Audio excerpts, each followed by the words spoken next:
Okay, I'm going to go through hyperlinks and widgets in this session. Hyperlinks and widgets are really essential to know when it comes to your blog.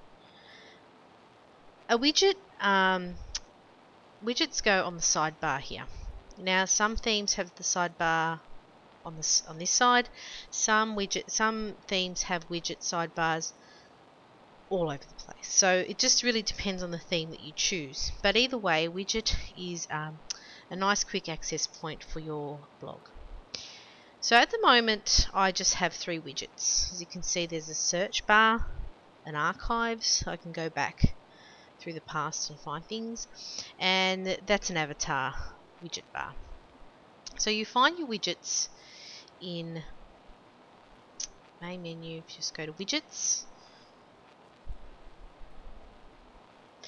Okay, and that's the widgets that are there in the sidebar. Okay, so as you can see, my blog avatar is blank at the moment, and our blog avatar is a picture that you might have of your theme for your blog. So I used to have a picture of my class mascot Trevor as my blog avatar, but you might choose to have one or not. I'm going to delete it. Okay, and as you can see here, there are lots of different widgets that have already been created for you. So for example, you can use a categories widget, which has all the categories that you have created. Also has the menu on the side there as well, if you want the menu on the side. I already have mine at the top, so there's no point. There's the meta one, which is the login and the log out widget, which is a very important one to have. So if you're going to put one on there, I would suggest you choose the meta one. So just choose where you want it. Okay, and I'll just click save as it is. Okay. Now, one that you can also have a list of your site pages if you like. So you can choose whatever you want, but I just want to show you one that you might like to use, which is called text. And what that is, I'll put that up the top. Text is where you can place anything that you create that you like. Alright, so this is where you could put something that's sparkling. This is where you could put a Voki, which if you go to Google you can find Vokis, and that is a talking character to introduce your blog. You might have remembered I did show you the Voki previously, and it didn't actually work. You couldn't hear the sound, but it was me recording my voice saying something about the blog. So when you create a Voki in the program, it will give you an embedded code. So I can actually show you the embedded code for this Voki, which is that one there, if you remember it. And I don't think you were able to really hear that anyway, but so if I go to, I'll just get it, I already have saved this widgets embedded code.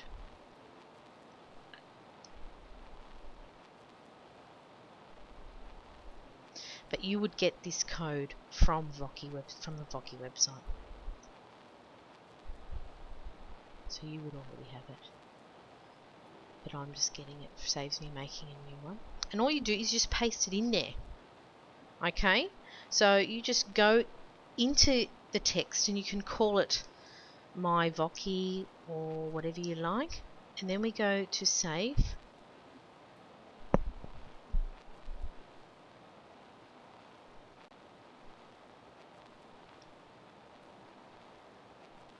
Let's make sure it did save. Okay, and that's just one that I've added. Okay, there are some widgets that they have there that aren't used because there's no, some widgets aren't active. So you might even like the pages one. I think that's quite a good one. So I can put that there. Alright. And that will just sort your pages out. So I might call it Mrs. Barbatello's. And again, you don't have to have these. I usually prefer putting, like, as you can see, I had Pole Daddies and Answer Gardens on the side. So I had more creative things rather than the standard. But again, it's up to you. Now, because this theme's a bit different, I've saved it. It should work. My other one had another save button, but let's see if this one works fine. There we go. Okay, so this has now appeared. Okay, that allows you to log in and log out. Okay, it's got my Voki. I can search something that I've created on my blog. There is a list of pages that have been created and archives. Alright, so that's just an idea of what widgets are when you hear that word. Okay, and now I'm going to show you how you might hyperlink something. So for example, if you want to show the kids something or want them to refer to a page on the web that's safe, hyperlinking is the way to go. I know it's a huge nuisance getting the kids onto Google because especially when they're researching, they don't know where to go. Even just going onto Google sometimes can be a safety risk because they can end up searching something that's not what we wanted them to find. So the safest way to do that, especially if they're doing some research, is to hyperlink. So for example, last term I had our IBA was wild weather. Okay, and I had something that we used last year at my old school, which was World Book Online, which was a really good research centre. We had paid for that in my old school, so it might be something you might like to use. But what I had done, so because I wanted the kids to go on World Book Online, rather than go onto Google to find World Book Online, I created a hyperlink so the children could go straight onto our blog, which was already up and running on our computers, and be able to safely go onto World Book Online. So if I click on World Book Online, just click on the actual picture, it takes me straight to that site. Okay, so it's a nice safe way of kids navigating through the internet. Okay, so click the link to check out Melbourne's weather today. So rather than the kids Googling weather today, they go straight on.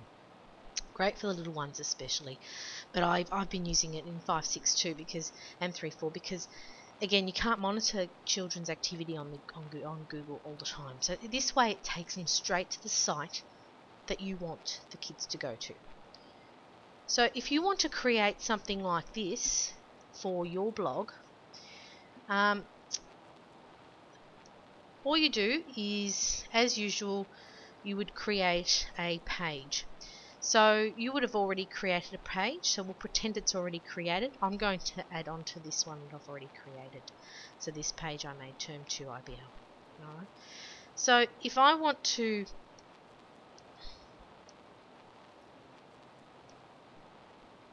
hyperlink something, I go to the dashboard.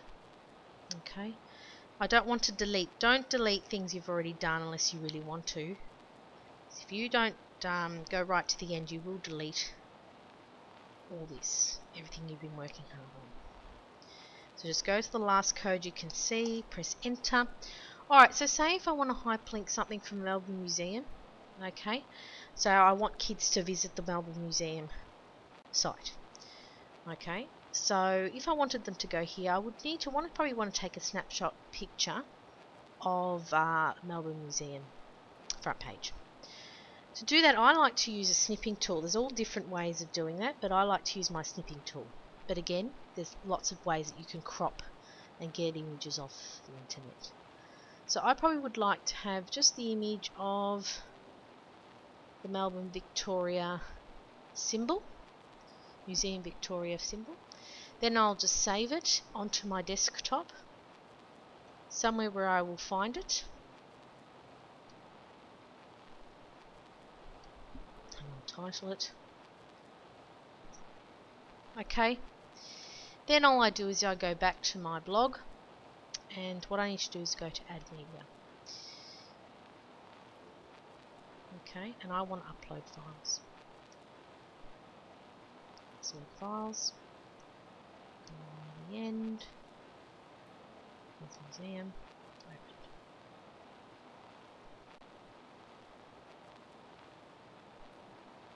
Open. Okay. This is the secret. See over here it says link to media file and it's got a hyperlinked address there. I don't want to use that one. I'm going to delete that.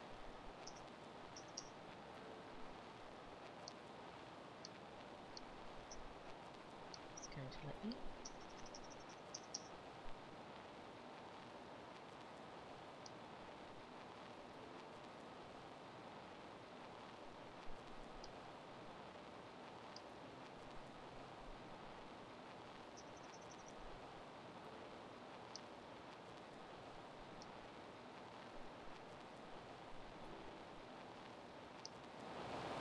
Alright, I worked it out because again I changed the theme and now my defaults went on there.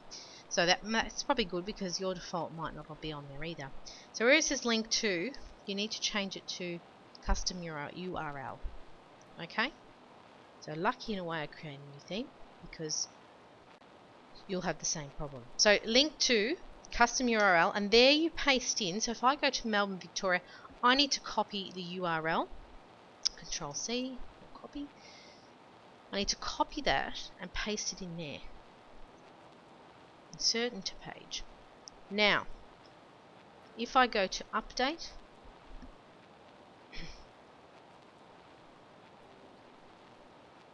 view page, if I scroll down, I should find my Melbourne Museum picture.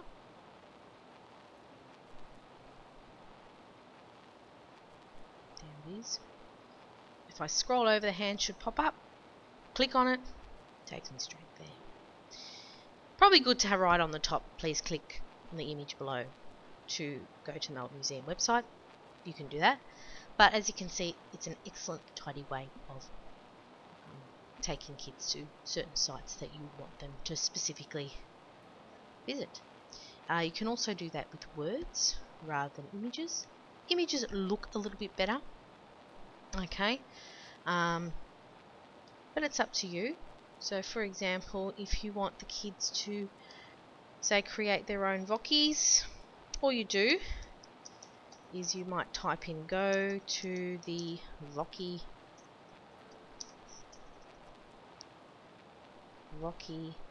site. Okay. And you might want it to say click here. So to hyperlink the word, you first have to go to the Vockie website and get the URL, highlight the word, go to link, paste it in, Vockie page. Go open link a new tab because it avoids kids from closing the blog. That's always a nightmare of mine. They close the blog and then they've got to waste time getting back into it. So open link into a new tab, add link, update.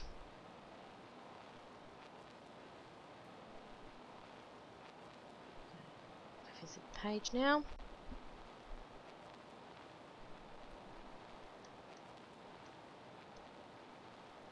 Go to Vockie site, click here. It should take me to Vockie. Yep, it does. Okay, awesome way of keeping your blog nice and tidy and accessible for the kids. Good luck.